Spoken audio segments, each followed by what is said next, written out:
Hello everyone.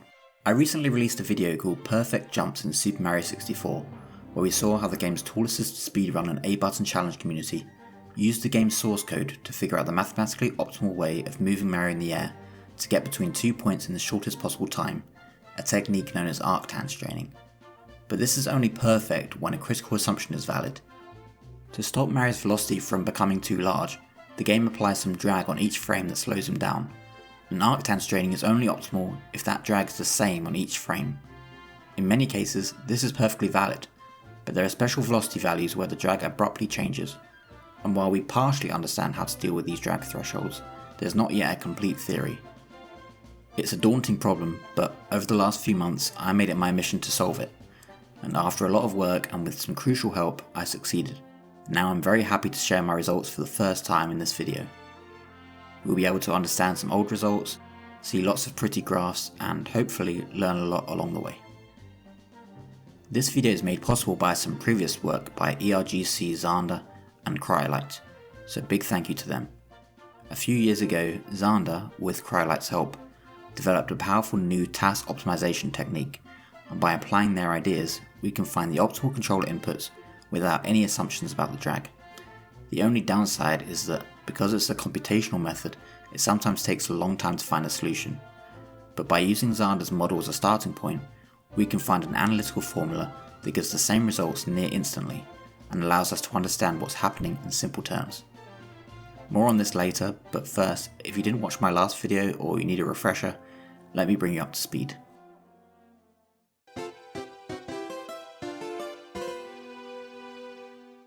When we're in the air, Mario's velocities are updated based on the angle that we hold the control stick, but there's asymmetry in the game's code between the way the forward velocity and sideways speed are updated. The forward velocity starts slow and accelerates gradually over time, whereas the sideways speed is large but is independent between frames. This means that to acquire the greatest distance in a given number of frames, we should begin by straining mostly forward to build up our forward velocity, and then transition into straining mostly sideways, as seen in game here. The mathematically perfect way of doing this is described by the Arctan function, and for this reason we call it Arctan straining. We can visualize the straining angles by using a polar plot, with time increasing from the center outwards, and by Arctan straining over all angles, we can find the total area we can reach within a certain number of frames, forming a shape that we call the Iwerlipse. Unfortunately, when we include drag, Arctan straining is not optimal in general, and in the 8 years since Iver Sonch's first mathematical proof, the community has wondered how to properly include drag. In my search back through the Discord, all the usual smart people showed up with great insights into the problem, which will all be essential ingredients in the complete solution, or in Cryolite's case, the solution method itself. So let's start with the basics.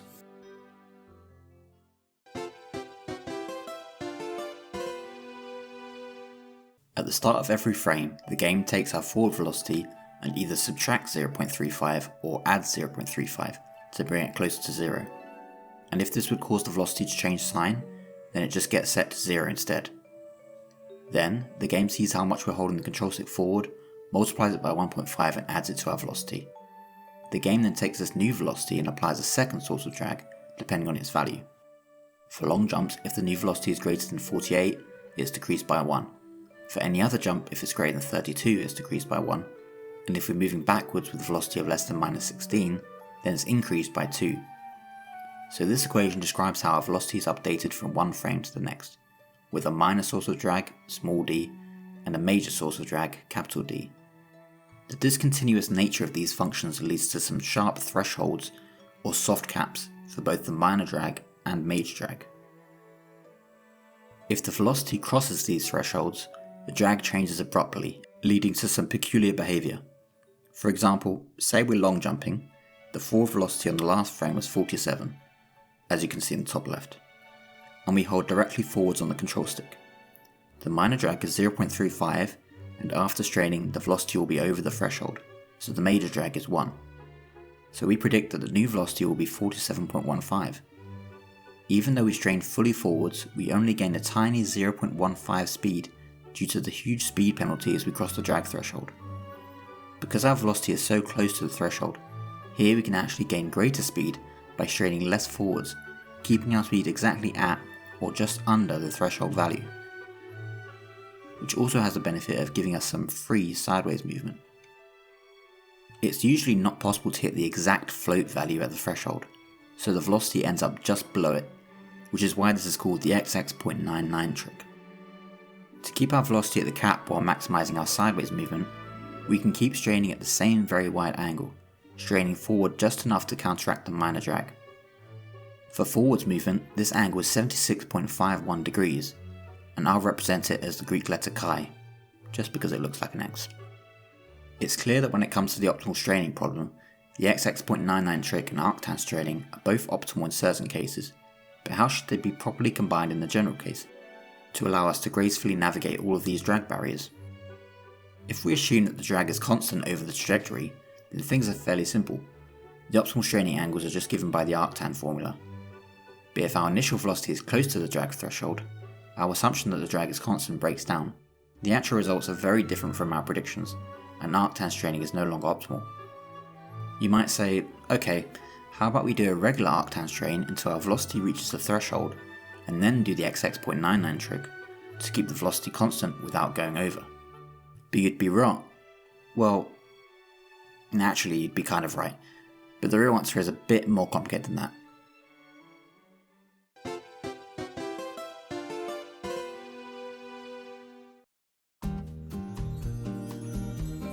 In my previous video, I used a simulated annealing algorithm to find sequences of straining angles which gain a lot more distance than naive Arctan straining by approaching the drag threshold smoothly and never crossing it. The algorithm gave some clues for the general form of the solution. For example, we see the XX.99 trick being performed to keep our velocity at the cap, but the initial part is not a regular Arctan strain. This is where I was stuck until Xander brought to my attention a mixed integer non-linear programming model that he had developed with help from Cryolite. Xander's ideas have much wider applications, but we'll focus on its application to the optimal straining problem. By simplifying the model down to its essentials, I was able to find optimal straining solutions much faster and much more accurately than my previous annealing algorithm. Thereafter, I was able to perform an analytical proof and found that drag modifies the Arctan straining formula in a fairly simple way. First, we perform an Arctan strain, but with a new effective total time parameter that I'll call T star. This is different from just performing a section of a regular Arctan strain. In fact, T star is generally not even an integer.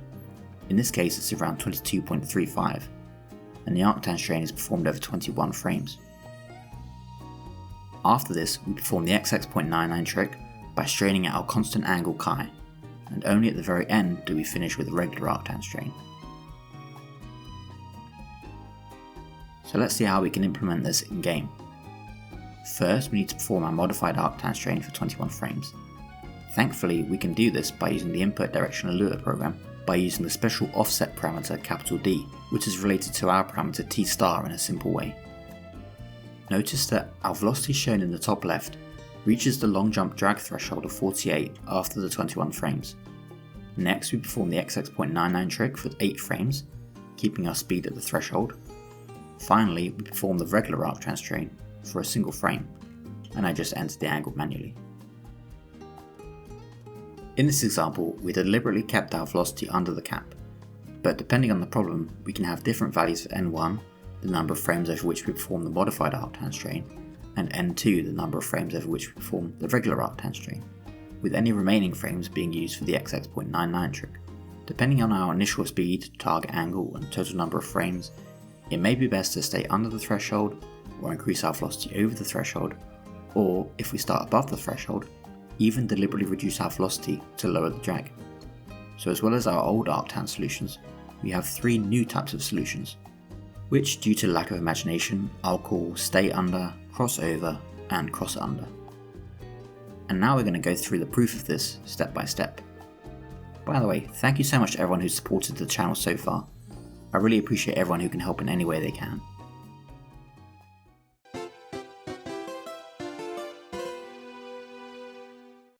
We want to maximize the distance we travel along some target angle omega over a given number of frames.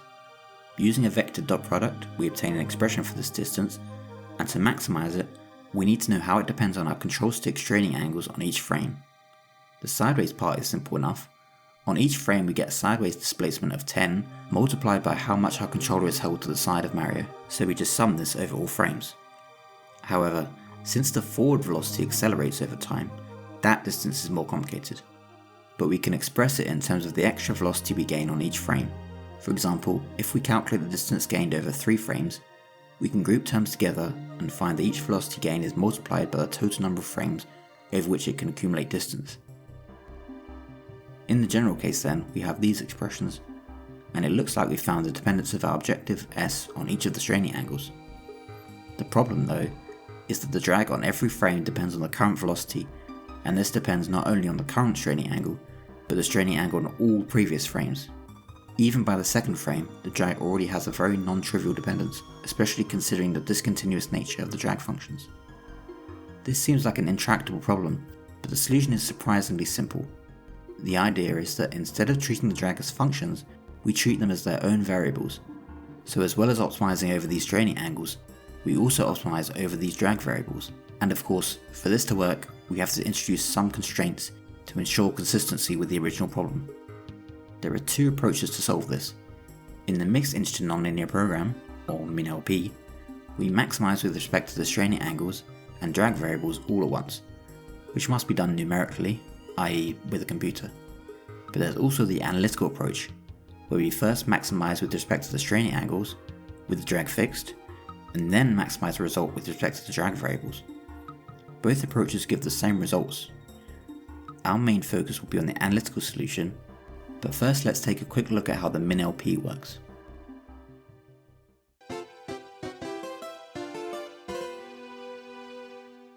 We want to treat the minor drag and major drag, small d and big D, as variables, but clearly the possible values are heavily restricted. In fact, if we look at their sum, there are only 5 logical combinations.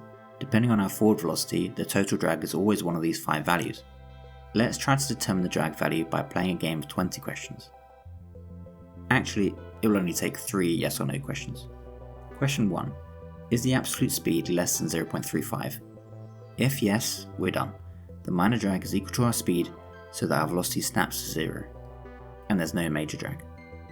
If the answer is no, we move on to question 2. Is the velocity greater than or equal to 0? i.e., are we moving forwards?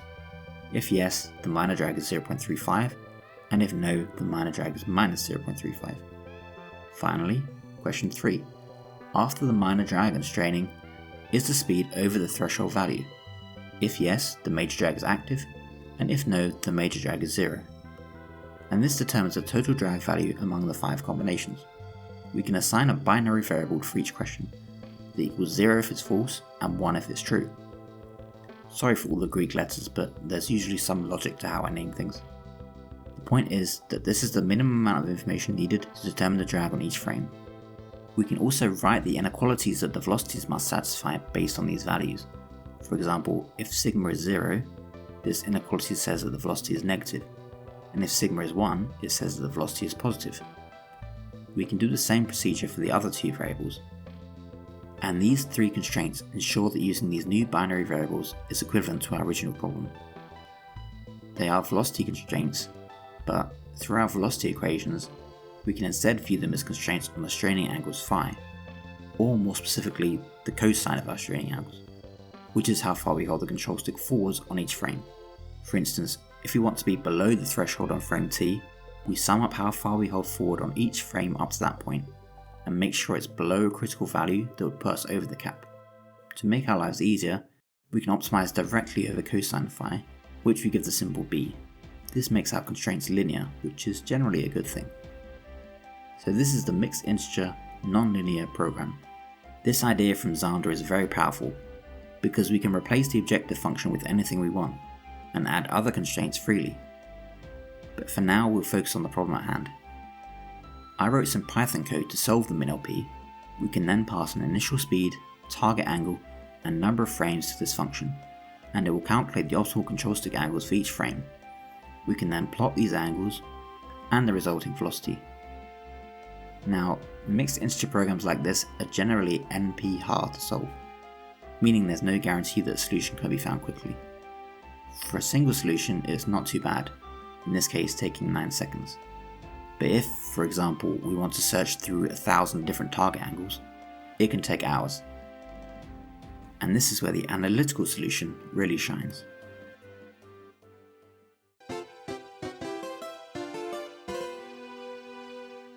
For now, let's make a couple of sensible assumptions. If our initial velocity is forwards, our target direction is also forwards, and if initial velocity is backwards, our target direction is backwards. Without loss of generality, we can also assume that the initial velocity is not within 0.35 of 0. With these assumptions, the velocity will not change sign during the trajectory, and the total drag depends only on whether we're above or below the major drag threshold, for forwards or backwards movement. Later on we'll see what happens when the velocity changes sign, so don't worry. Similar to the MINLP, we introduce a constant sigma that tells us if we're going forwards or backwards, and a variable delta that tells us whether or not we're over the threshold on that frame. This allows us to write the drag in this compact form and handle both the forwards and backwards cases at once. The plan is to fix the total amount of drag on each frame, obtaining a solution for any possible combination. In each case, we'll find the total possible distance that is achievable with that drag combination, then choose the best one. So on each frame there's a single velocity inequality that must be satisfied depending on if we should be under or over the cap, for both forwards and backwards movement. And we can combine these inequalities into one catch-all expression that's always valid, just as we did in the MINLP.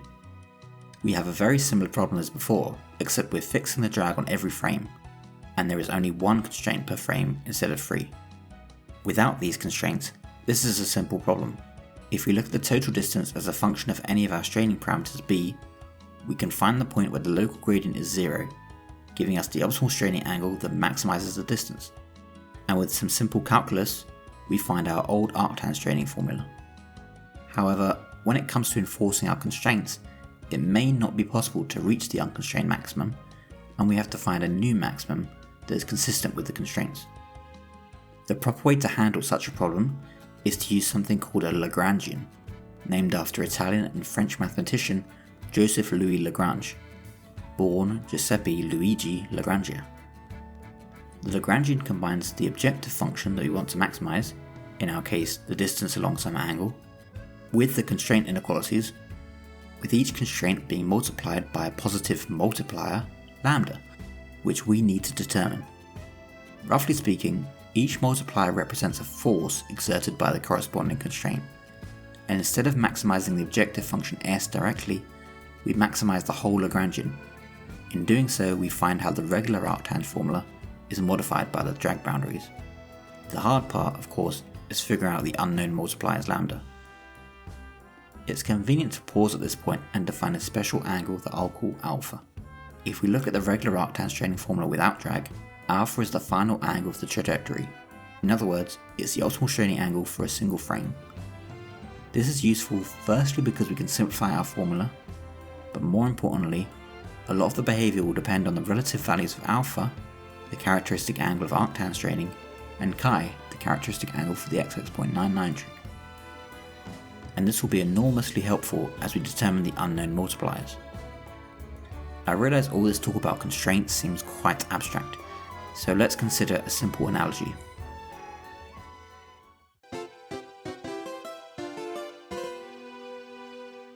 You are Captain Toad, and you discover that there's some treasure buried in this field. Unfortunately, you can only access a small part of it. However, you realise that the treasure is actually scattered over a large area. There's a 100% chance of finding some at the direct source, but as we move further away there's still a high chance of finding treasure, as shown on this contour plot describing a function s. We want to find where we should dig in our allowed area to maximise the chance of finding treasure. In other words, maximise the function s subject to two constraints. The x-coordinate must be less than a constant c1, and the sum of the x and y coordinates must be less than a different constant c2. And with our Lagrangian approach, we can find the answer. The optimal point is here, pushed up against both constraints, and because of this, both constraints are pushing with some force, lambda, to keep us out of the restricted area. Depending on the position of the constraints relative to the maximum, we can get different types of solutions. Here we're pushed only by the second constraint, here only by the first constraint, and if the unconstrained maximum is already in our feasible region, then the constraints have no effect. In general, if a constraint equation is equal to 0, it has a non-zero multiplier lambda, representing the constraint pushing on us. And if a constraint equation is not equal to 0, the corresponding multiplier is 0. This is known as complementary slackness. For a solution to be optimal, either the constraint equation is equal to 0, or the multiplier is equal to 0. And together with 3 conditions that we've already seen, each with similarly grandiose names, these form 4 necessary, and in our case sufficient, conditions that the optimal solution must satisfy. They are called the Karish-Kantaka, or KKT conditions, although big missed opportunity to call them the William conditions. Anyway, this is how we found the solution to our treasure hunting problem. As you probably guessed by now, although I pretended that this problem was about finding treasure, we were actually solving the optimal straining problem for 2 frames, with the x-axis showing how far we strain forward on frame 1, and the y-axis showing how far we strain forward on frame 2. And the percentage scale I've been using is defined as being 0% if we hold neutral on the control stick for the whole trajectory, and 100% if we could Arctan strain with no major drag.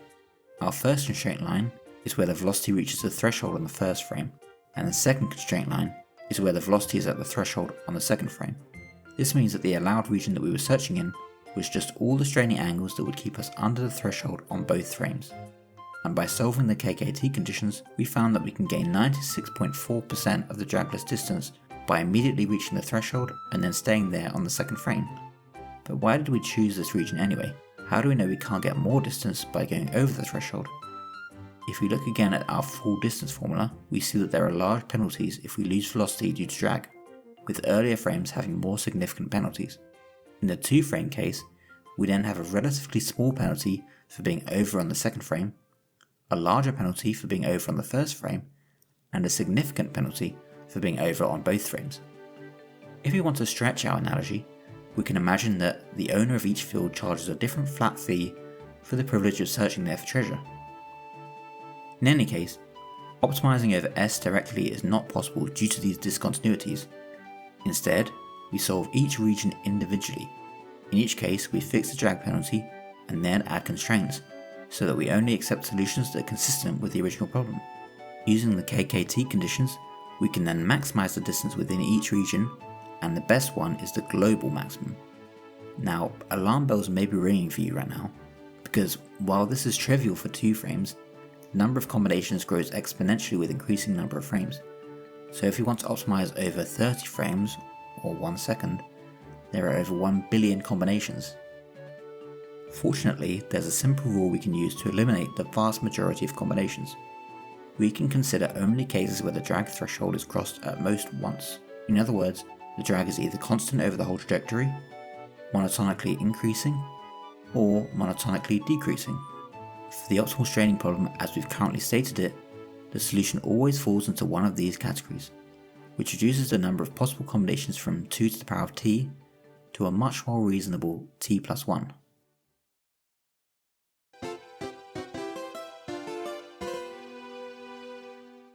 We can use our new complementary slackness conditions to determine the unknown KKT multipliers. The nth multiplier is only non-zero if the constraint equation is equal to 0 on frame n, and there's 2 ways for this to happen. Either we're exactly at the threshold, so there's no major drag, or we're just over the threshold by the tiniest amount, but this would just cause us to lose velocity from drag for no real benefit. That is to say, if we're going to be at the threshold, we should be on the dragless side of it. This lets us simplify our formula even further. Consider a possible solution. For it to be non-trivial, some frames have to be at the threshold, and only those frames have a non-zero multiplier lambda. The interesting thing is that the straining angle on frame t depends only on the multipliers for the present and the future frames. This means that on these last few frames where we're away from the threshold, there are no multipliers that contribute, so our formula reduces to the regular Arctan straining formula for these frames. The previous 3 frames are even simpler. For each of these frames, the velocity is at the threshold, and the velocity on the previous frame is also at the threshold, so we must be straining out a special angle chi, performing the XX.99 trick.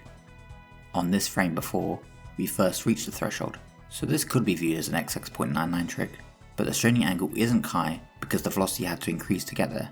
It's more convenient to group it with all the previous frames, because for each one, all of the non-zero multipliers contribute towards the summation term.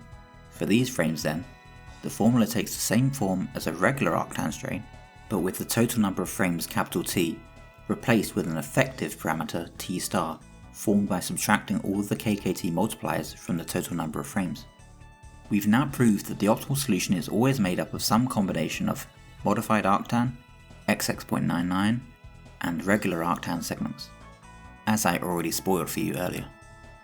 The puzzle pieces can be combined in a variety of different ways, but all possibilities can be described by this general formula. The modified arctan strain at the beginning is performed over N1 frames, and the regular arctan strain at the end is performed over N2 frames. Special cases then arise when N1 is equal to 0, N2 is equal to 0, or when N1 plus N2 equals the total number of frames. You may be wondering about potential solutions where we go over the drag threshold and then come back down, which would result in a second modified arctan segment. Well, for the problem as currently stated, for any segment where you start and end at the threshold, going over and back down always produces less distance than either just staying over or staying under, as shown here. So while these solutions are not needed for the current problem, this doesn't mean they're not important. Sorry to be cryptic, but later on this will make sense, I promise. In any case, the optimal solution is always made up of some combination of modified arctan and XX.99 segments. And it's beautiful to me that the key to combining these two techniques is the simple complementary slackness condition, which was first stated in William Karush's 1939 master's thesis. A few years later, Dr. Karush would work on the Manhattan Project, using his knowledge of optimization problems to help design the world's first nuclear reactor, although he was opposed to the use of the atomic bomb against Japan and worked for anti-war organizations alongside his wife for the rest of his life. Thanks to Dr. Karush, we know that there are 3 non-trivial solution types, or 4 total, including our regular arctan strain. Let's look at them further.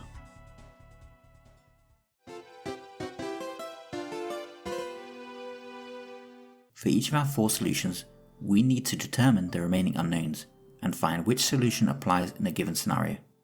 Let's start with staying under the threshold. Zooming in on the interesting region, we can use some basic facts that must be true given our definitions of N1 and N2 to derive these expressions. As I promised, they depend fundamentally on the characteristic angles chi and alpha. N2 is simply the number of regular arctan strain angles greater than chi, and N1 is the number of modified arctan strain frames it takes to approach chi without going over. And as the straining angle approaches chi, the velocity approaches the threshold. Together, these two conditions give us an equation that can be solved for T star, the final unknown. We thus have N1, N2, and via the velocity condition, T star, which by the way can be used to find T star from N1 or vice versa for all of the solution types. I already showed the solution before, but here it is in game again.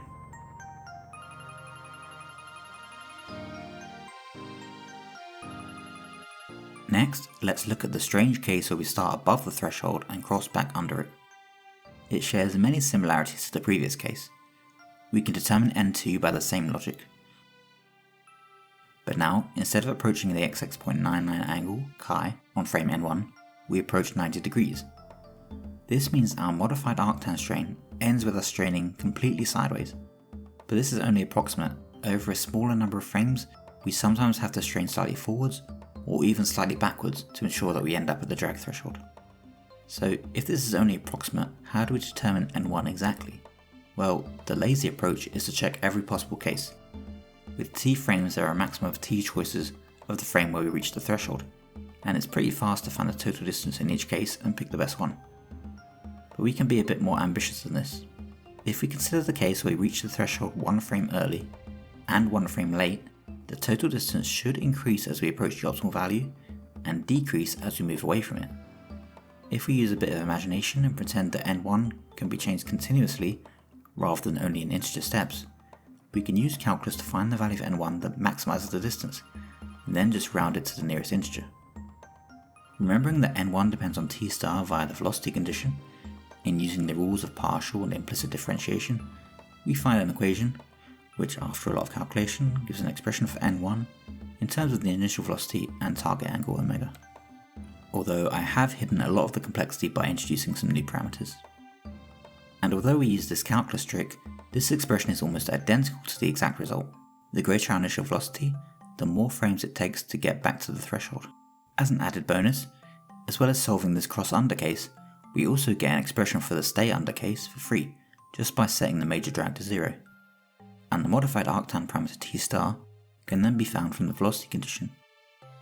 Although it seems complex, all this equation is doing is trying to strain as close to sideways as possible on the last frame, while respecting the condition that we arrive at the drag threshold. And as long as we don't start too close to the threshold, we can just use this simpler condition instead. So the cross-under case is solved. Here we can see it being performed in-game.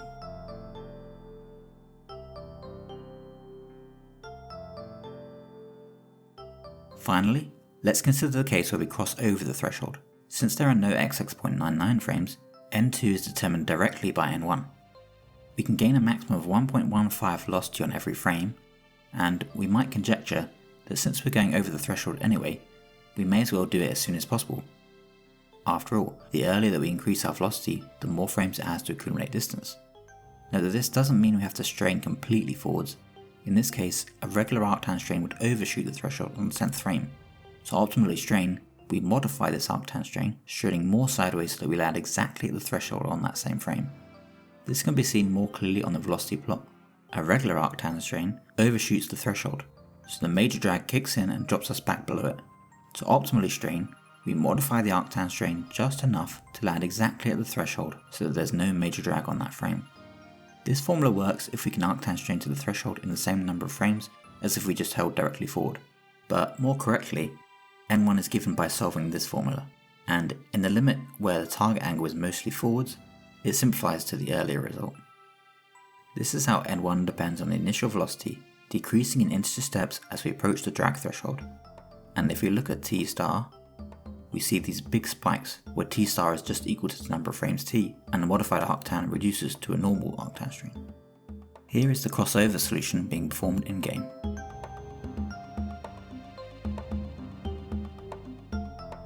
And with that, we've solved each case. All that remains is to find which solution we should use for a given set of initial parameters.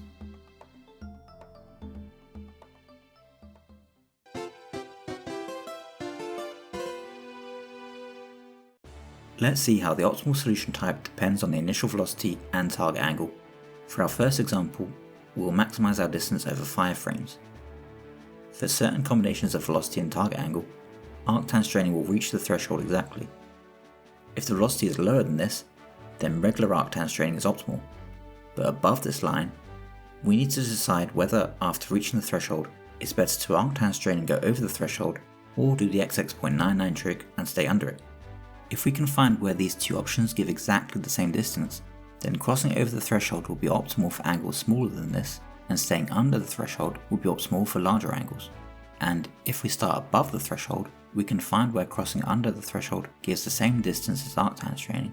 For velocities above this, Arctan straining is optimal, and for velocities below this, it's better to go back under the threshold. Interestingly, there are also these gaps where Arctan straining is optimal, even if it causes us to cross the drag threshold. And these regions can also be determined without much trouble. So this plot tells us, for any initial velocity and target angle, which solution will give the most distance. And we can see how this changes for different number of frames. For instance, 1 frame, 2 frames, 3 frames, 4 frames, and 5. To test our work, we can compare the plot derived from our analytical method with one generated by the MINLP method, and we find exact agreement.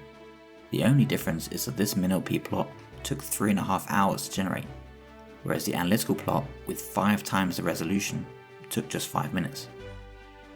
A plot like this, showing the optimal solutions over 20 frames, for 2,500 different parameters, would take days and days to generate with the MINLP method, but still only a few minutes with the analytical method.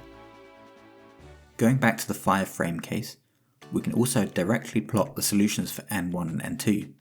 Remember, N1 is the number of frames it takes to reach the threshold, and on this plot is represented by different colours, while N2 is the number of frames over which we Arctan strain away from the threshold, on this plot represented by different shades of the same colour.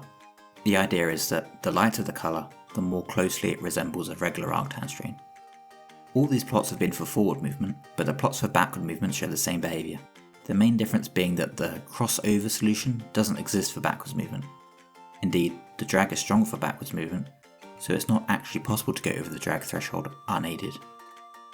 And just for fun, we can visualize the same information on a polar plot, or more correctly, one polar plot for forwards movement and one for backwards movement stitched together. The black dotted line shows the drag threshold, and the speed increases as we go radially outwards. So inside the circle we're under the drag threshold, and because there's no major drag, there's a strong symmetry between the forwards and backwards solutions. But over the drag threshold, the drag is twice as strong for backwards movement, which introduces some asymmetry.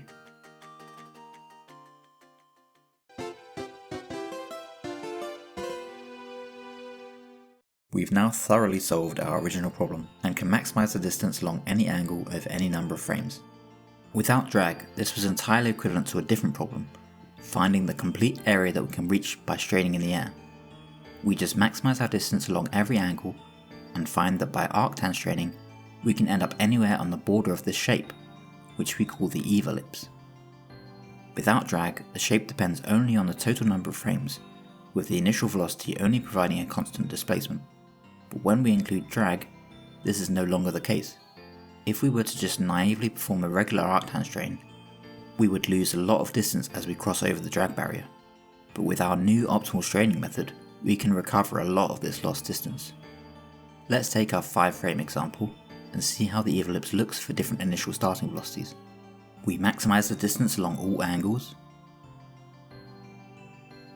but there's a gap in our Iwerlipse. How did this happen? A long time ago we made the implicit assumption that we are always holding the control stick with maximum magnitude, so for a given amount of forward straining we either strained as much as we could to the left or to the right. But this isn't a strict requirement at all. We can hold our control stick anywhere between these two extremes, as long as we don't change how much we strain forward. Our forward velocity and drag on every frame won't change. For example, if we want to go directly forward, we can strain fully forward on the first 4 frames, but on the 5th frame, we perform the XX.99 trick, straining less forward to reach the threshold exactly.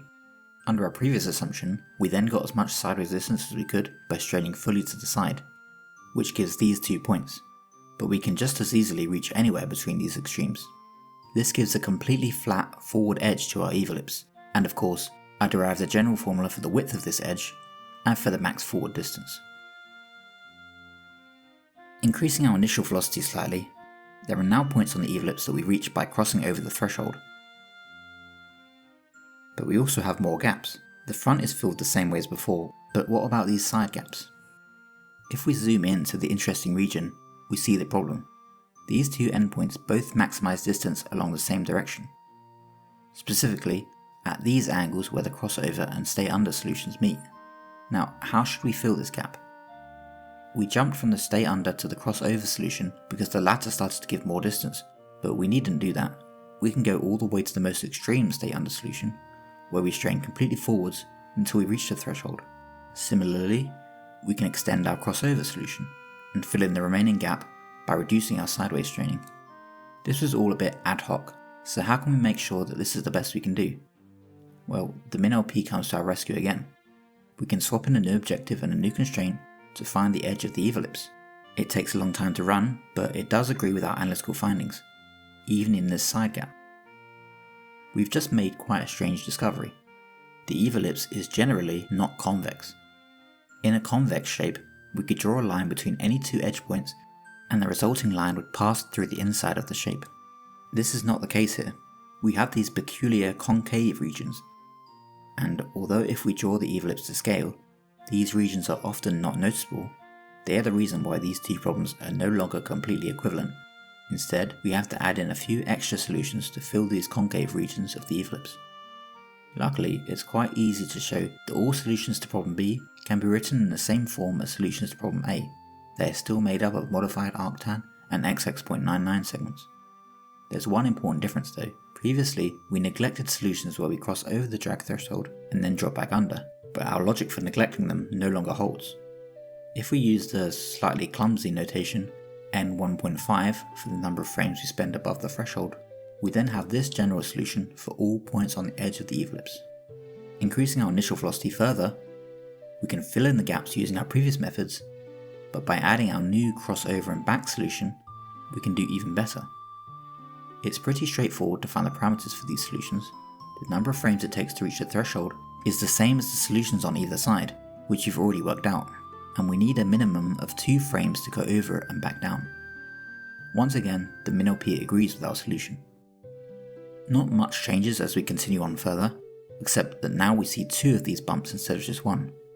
One is comprised of solutions where we cross over and back down in 2 frames, and the other where it's done in 3 frames, as so.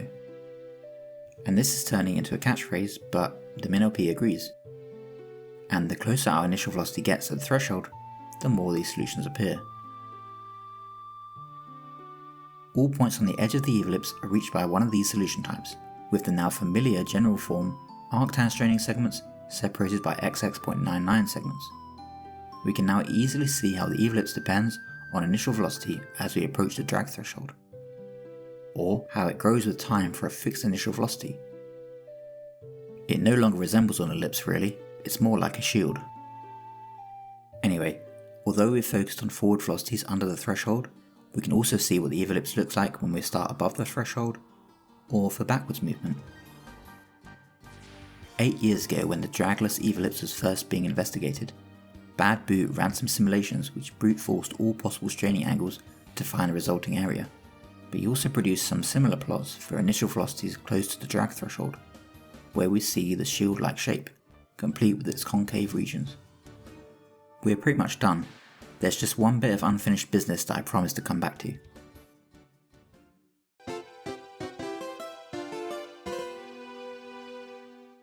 So far, we've just looked at what happens when we cross the major drag thresholds, but what happens if our velocity changes sign during the trajectory? If this was just a regular drag threshold, where our minor drag changed instantly from 0.35 to minus 0.35, we could just use the same techniques. But this isn't a normal drag threshold. Recall that if the velocity at the start of a frame is within 0.35 of 0, it gets snapped back to 0. This is a very different type of drag, but fortunately, we can use another trick to handle it. If the speed drops below 0.35 on some frame p, the velocity will be snapped to 0 at the start of the next frame, and all subsequent velocities will be independent of anything that happened before. This lets us separate the total distance into 2 distinct parts, which we can optimize independently. And we see the same behavior as always.